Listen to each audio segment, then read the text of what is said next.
Shalom, shalom, peuple de Dieu, soyez tous bénis, c'est la sœur Grâce Esther. Je viens partager avec vous un songe que j'ai eu il y a de cela une semaine. Avant de continuer, j'aimerais prier. Père éternel, je bénis ton Saint-Nom, que ton nom soit exalté, que ton nom soit glorifié. Toi qui aimes ton peuple, toi qui nous avertis, nous bénissons ton Saint-Nom pour la grâce que tu nous accordes. Veille étendre ta main de grâce sur tout un chacun d'entre nous. Bénis ton peuple, fortifie ton peuple, au nom puissant de Jésus-Christ. Amen. Bien-aimés, ce songe est vraiment long, mais je me rappelle juste, je dirais, de la moitié de ce songe qui est vraiment important à partager avec le corps du Christ. Dans ce songe, je marchais et je suis rentrée dans un lieu. Il s'est fait que c'était une église et je suivais le culte. Et le pasteur priait. Le pasteur priait et il a commencé par faire la délivrance. Il faisait la délivrance. Et le pasteur avait dit que parmi le peuple, il y a une sœur qui a un problème sexuel. Dans son sexe, en fait, il y a de plaies, il y a beaucoup de choses qui se passent. Quand le pasteur a parlé ainsi, il y a une des sœurs qui est sortie du rang. Elle est sortie du rang, elle pleurait, disait effectivement que c'est elle qu'elle a un problème de ce genre, effectivement. Et l'homme de Dieu a demandé à ce qu'on la fasse sortir pour faire sa délivrance. Et du coup, moi aussi, je suis sortie. J'ai vu des gens à l'extérieur et ils glorifiaient le nom du Seigneur. Parmi ces gens, je vis en fait une famille, un couple et leurs enfants. Ils parlaient de l'évangile, ils étaient vraiment contents, ils étaient heureux. Et on me faisait comprendre que dans le songe en question, je comprenais que avant ce couple ne connaissait pas le Seigneur. Ils étaient bien riches, ils connaissaient pas le Seigneur. Mais quand ils sont venus au Seigneur, ils ont connu des difficultés, mais malgré ces difficultés, ils louaient le Seigneur, ils adoraient le Seigneur, ils étaient vraiment contents et ils partageaient l'évangile. Tout d'un coup, je me suis vue séparée de ces personnes et je me suis retrouvée dans un lieu, dans un champ, je dirais, dans un grand champ, c'était tellement vaste. Les champs d'Europe, comme ça se fait. En tout cas, c'était très vaste et c'était comme si j'étais au milieu. Et tout d'un coup, je soulève ma tête, je regarde au ciel, je vois qu'il y avait deux hélicoptères de l'armée qui lançaient leurs échelles sur la terre. Et les militaires descendaient, en tout cas, les militaires descendaient. Et tout d'un coup, ils se sont multipliés, les hélicos se sont multipliés et c'était maintenant comme une file indienne au fait. Ça s'étendait partout, on dirait un peu partout dans le monde. Et il y avait une multitude d'hommes armés, des hommes de guerre, je dirais. Et quand je baissais ma tête, je vois qu'il y a des militaires partout. Et l'esprit m'amena dans un lieu, c'était ici en Russie, et j'entendais la voix des gens. Ces gens-là, ils étaient enfermés dans des maisons, dans leurs maisons. Ils n'avaient pas la possibilité de sortir de chez eux.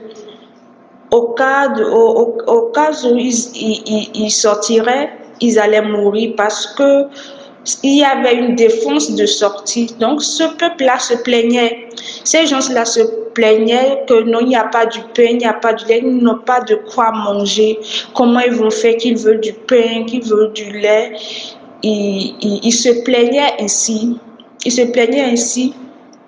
Et tout d'un coup, je vois seulement c'est des militaires qui circulaient en tout cas dans les rues. Et quand on rencontre un civil, automatiquement on les exécute. C'était comme si les civils n'avaient pas le droit d'être à l'extérieur. et on les exécute. Donc moi, je les suivais en esprit. Arrivé à un lieu, j'ai vu que des gens couraient, les gens fuyaient de peu partout. Et la terre se fondait sous le pas et ils tombaient. Quand ils tombaient, on dirait que il y a un sous-sol en bas et ils tombaient dans un lieu. Quand ils tombaient dans un lieu, je voyais comme des démons venir prendre le corps. À chaque fois, c'était ainsi. À chaque fois, c'était ainsi. Ils tombaient et les démons venaient prendre le corps. D'autres étaient blessés et tout et tout. Et de là, l'esprit m'a mené encore dans un lieu, on dirait en Afrique.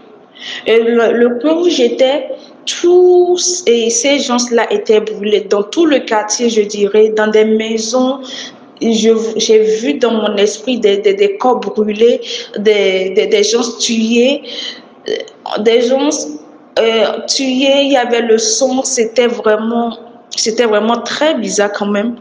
Bizarre quand même. Et j'ai entendu une voix qui demandait aux militaires, mais pourquoi est-ce que vous faites ça? Pourquoi est-ce que vous faites ça? Mais nous sommes vos frères, pourquoi est-ce que vous faites ça? Même dans les villages, c'était vraiment ainsi. C'était ainsi. Et je regardais, je suivais plutôt en esprit ces hommes-là. Et j'arrivais à un lieu et je voyais que c'était maintenant des militaires africains. Ils étaient en rang et il y avait un homme blond qui était là, qui leur posait des questions.